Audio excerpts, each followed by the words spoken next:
had a person actually come in from Ontario, and she set up a kindergarten in Hunter River. And she, I'm not sure exactly how that part happened, but somehow we got together and we were talking about the necessity of not going it alone, because to that point we had little silos and everybody was inside their own doors doing what they did, and heaven help us if we ever shared a tiny little bit of what we were doing with anybody else, because somebody might take our idea and then it wouldn't be ours anymore. I mean, that's the way it was. It's a sad thing, but it is the way it was. And so she brought the idea to PEI because she had been part of the Early Childhood Association where she lived in Ontario and could see the benefits of such an organization for us. There were 3 of us who went from place to place on PEI talking about this association and all the good things it could do for us and so on. And some nights there probably might be only one person attend. I mean, it was really, really slow. And people really felt that they would prefer to do it alone. They didn't want to be with anybody else. They had their own little kindergarten or their own little program in their community. They were generally women who had partners who were working, and so money and remuneration wasn't an issue. It was something that they did because they loved kids. And most of us were not trained in those days either. Bit by bit, we got people to come on board. There was a small group, but the group was small and mighty, I think. And so then we had the training program at Holland College, and so there was movement along the way. And we eventually did convince enough people to get behind the forming of an organization, the ECDA. But it wasn't easy. It really wasn't. I mean, lots of nights we went home and said, "Why are we doing this? We're banging our heads against a wall." But there were people out there too that who we encountered and who were saying, "Yes, let's do that." You can always see the shining stars, right? Even when they're covered by the clouds. It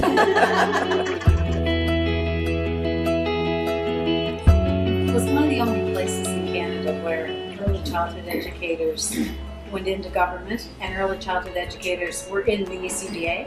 Yeah. And so we were all working together for one thing, but that doesn't happen in other places. No. There are bureaucrats that work in early childhood and may or may not have any background at all in early childhood. The day that grant came through was probably about my first or second year in business. And my business partner and I were so excited because there was money set aside there was money for raises and there was money for equipment. And I still have hanging in my closet 20 some years later the red cloak that I had handmade. And Lynn bought a beautiful purple leather jacket that she has yet to part with. Neither one of us would wear them in public anywhere, but you can't part with it because you open your closet and go, that was the time we got money.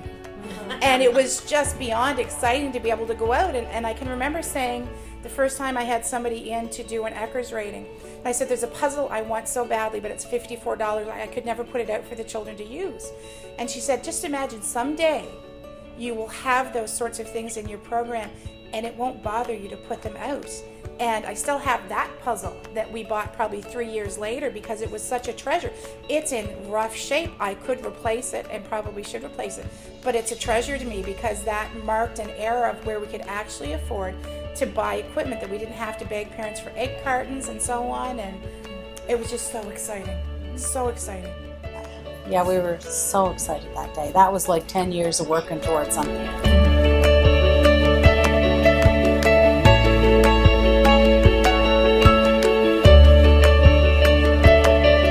At the PT table and at the government table, because I agree with a comment that Anne made, that PEI has been long-standing and still remains at the national, even international stage as having something to say, meaningful to say, and you're getting some of this right, folks, whatever that is. It goes back to your point of all of the relationships within government, without within and the community and the ECDA and so on. But I think the other side of the coin is that even to this day, our local government, our provincial government will always want to know first and foremost what's the Early Childhood Development Association's perspective and view of this, whatever it is. So it works both ways. And so the ECDA is now at a place, and has been for quite some time, where government is not interested in making huge changes without knowing and working with this association. And I think that that's been a long time coming, but you're not going to lose that eye. But we also did a really good job in the very early days, understanding that we need to build our relationships politically. And I don't mean a partisan relationship, I mean the voices of the children, the voices of the families, get that on the agenda. And let's talk about what we can do versus what we can't do. And we never ever gave up on that. And I think one step at a time, and the ECDA has been instrumental. New minister, new deputy, you're there. New minister, new deputy, you're there. And you understand that, and I think that's been pivotal. It's one relationship and one conversation at a time. The memory, the time that comes to me is in the early 90s, when the Early Childhood Association got involved and got some funding and connected with a broader picture of CAPC and CPNP. To me, for me personally, that was when I said, now parents are going to be involved. Parents are going to say 0 to 6 are important. And to me, that was very, very strong. And I remember being on the board, interviewing the first Brighter Futures. I don't know if anybody else was with me, but I know Barb Lundrigan was there, because she was our staff at the ECDA. And there was myself, because I was provincial chair, and there was one other person. It might have been Kathleen. She might have just been stepped into the provincial government. And I thought to myself, okay, we have made a big leap here. I don't know what it's going to look like, but we've made a leap, and the importance of the early years is going to go fast. And when I saw, the CAPC and CPNP projects paying $15 an hour to their staff, that made, to me, that changed my way of thinking. Is like, some people at a national level think this is important. Why are we still paying $10 an hour to our staff here? So, and that was in 92, 93. And every time I tell this story, I get emotional, because I remember the day that we were allowed to give our staff, our supervisors, diplomaed supervisors, one of which, mine, had been in the field for 16 years. And I remember making out her check that day, and when it was payday, she'd come into the office, and I opened the perforated top, because I thought I need to see what I really gave her, what her net pay is. And it was Lorraine. She was a wonderful staff. And I remember cutting open the check, and I said to her, Lorraine, I opened your check because I forgot how much your net was. And at that time, she was making $13.10. And that was a very good wage 4 years ago. This is only 4 years ago. We're not talking 40 years. And I remember passing her check, and the tears were streaming down my face. And I said, I am so happy to finally give you what you're worth. Now today I would argue that, because we do have to come further than that. But I remember that being a significant day in my life, to finally give my staff a wage that they wanted. It was a great day. What's powerful for me as an educator that the ECDA has provided is not only a connection for fellow educators, supervisors, students, but families. Like, being part of the recent Start with Play campaign has been a really powerful piece for me, because I feel like connecting with educators and each other is something we have a really strong grasp on, but connecting with the outside of our little bubble and connecting with the families who are really here for and really showing what we have here on PEI and how powerful we are as a team, as a united front of educators, and just opening that door and really showing everybody. So I think for me, a big part of really wanting to be more involved with the ECDA at this point in my career is the fact that we're reaching out now into the bigger picture and really connecting the whole picture, the whole piece together. So it's really easy to see how united and what a force to be reckoned with early childhood educators are when you look around at the ECDA Fall Conference and you see such a large crowd all pulled together, even though it does mean closing your center for a couple of days. But we've earned that, and we've earned that time to be together and not just, like I remember the days of sitting on a Saturday with maybe 10 people at a session, and then to be able to share in a big session together and know that we're all walking away with that same message. It's pretty great to see. When I started off fresh at my job, that, you know, I was the fresh one. Oh, who she thinks she's going to set the world on fire, you know, like, she's just coming out of here, she'll learn. And then the PEI happened, and I remember it was announced at Head Start. We got to come in from the center, to be there, to be part of it, to listen to it all and be so excited. And then Sonia called and said, would you like to be on the board? And I thought, well, I don't know, let me think about it. And at that point, I just lost 5 of my staff members, my mentors that had gone off to kindergarten, and I was kind of on the top of and I had only been in the field for a short period of time, and I thought, how can I help support the other people at my center if I really have no idea what's going on? You know, you don't hear a lot about that because it was always the kindergarten people that got to go to places or workshops or in services, and, you know, I was the newbie, I didn't get that, and I thought, you know what, I need to know more, I need to be part of more. Yes, I'll come. And I feel honored to be in this room with you people because you're all great and great mentors. Do you remember when we started to talk about common policies or fees and or closing for a day? And I mean, it was met with great stress for people because what impact, you know, would that have? The things today that we somehow, some of us could take somewhat for granted, that we forged and fought for. And hearing the history just makes it even more meaningful because you did have to slog the tough fight and tell people it's okay, don't be nervous, let's come together.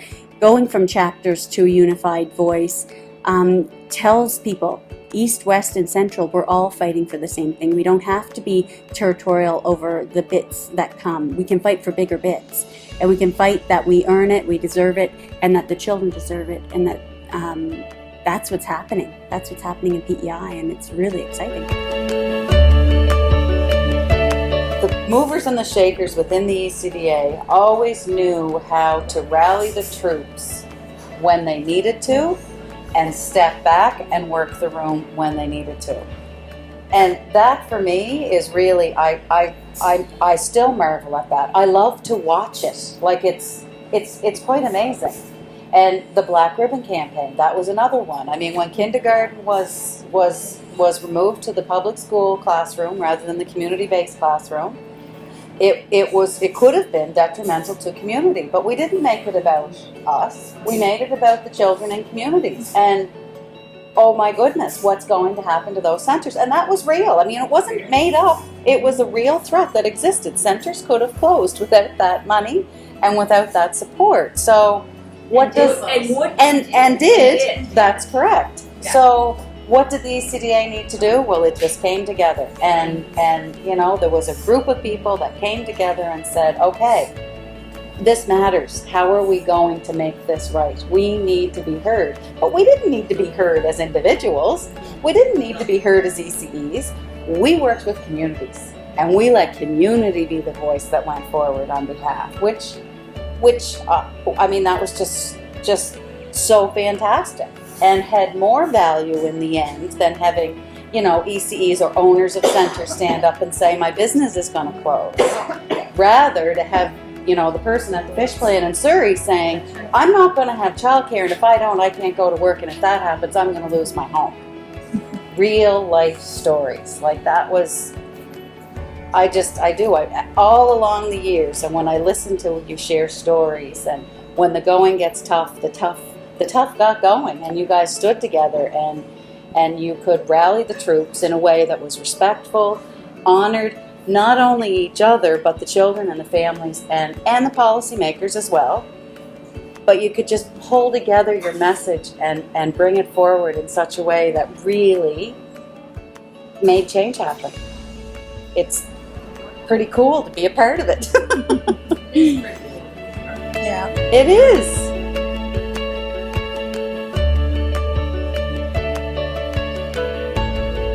And I think that's one of the uniquenesses or beauties about what ECDA offers, is that it can give you that breadth of experience and bring people like Carter and Curtis to PEI and bring that kind of experience to our doorstep. But with that, they still constantly seek out voices of the educator. It's not, these people will tell us how to do the job. We get contact from the ECDA all the time saying, do you have any students that will submit and talk to us about things they're working on? And they'll contact centers and say, what are you wanting to put into the newsletter? So that they're making sure that while they're also bringing international perspectives, they're also making sure that conversation stays local and sharing stays local. And that's a really hard balance because you can get caught up in the bright lights of the international perspectives. And sometimes getting local conversation can breed things that people don't always agree on, but that's good. And I think that's one of the things that has been really valuable, that has grown over the years, is that you've been able to access finances and access a budget that lets you broaden, but also keeping to the roots of local is really important. The fact that we have come through the last 30 years, 40 years, and 40 years and still here to be able to talk about where we are and have a very good idea about where we're heading. That's what's really awesome. Like, this association strategically plans what's next, thinks about who do we engage with next, who do we partner with next. And so under the leadership and growth that the association has taken on for itself as well. But you've sort of been a part of something pretty magical, and that you can look to young people to say, wow, please step up and take it forward for our children. And we really have moved beyond babysitting and that we do, this is what we do when people go to work, to this is what every child and family is entitled to, the best possible opportunity, whatever that is for them, and we're a part of that. And PEI was just that beginning of this era. Phase 2 still is to come.